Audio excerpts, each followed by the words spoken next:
కొంతమంది వైసీపీ ఎమ్మెల్సీలు ఆ పార్టీకి పదవికి రాజీనామా చేసేశారు.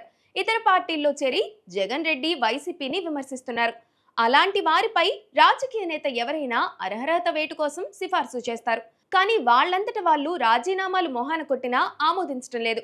బలవంతంగా పదవుల్లో ఉండాల్సిందేనంటున్నారు. ఏమాత్రం విలువలు లేకుండా వ్యవహరించడం వైసీపీకే సాధ్యమని పార్టీ వీడిన 5గురు ఎమ్మెల్సీల రాజీనామాలు ఆమోదించకపోవడంతోనే క్లారిటీ వస్తోంది. వైసీపీని వీడి ఇతర పార్టీలో చేరిన 5గురు ఎమ్మెల్సీలు తమ పదవులకు స్వచ్ఛందంగా రాజీనామాలు చేసి వాటిని ఆమోదించకపోవడం వెనుక పెద్ద రాజకీయ కోణం కనిపిస్తోంది. సాధారణంగా ఏ పార్టీలోనైనా తమను ధిక్కరించి వెళ్లిన వారిపై వెంటనే అనర్హత వేటు వేయాలని కోరతారు.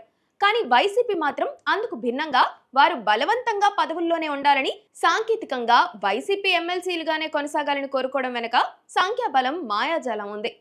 ఆ రాజీనామాలు ఆమోదిస్తే ఆ సీటు తమకు రాదని వారికి తెలుసు. అయితే రాకపోయినా ఇప్పుడు వాళ్ళు వాళ్ళ పార్టీలో లేరు.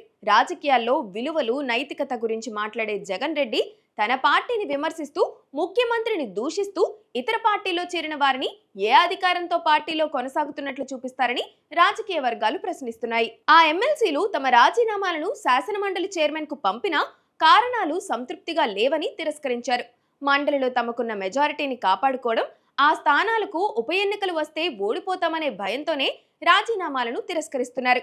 రాజీనామా చేసి ఇతర పార్టీలో చేరిపోయిన వారి పదవుల్ని తీసేయడానికి కూడా వైసీపీ సాహసించకపోవడంతో ఆ పార్టీ కేడర్ కు తప్పుడు సంకేతాలు వెళ్తున్నాయి.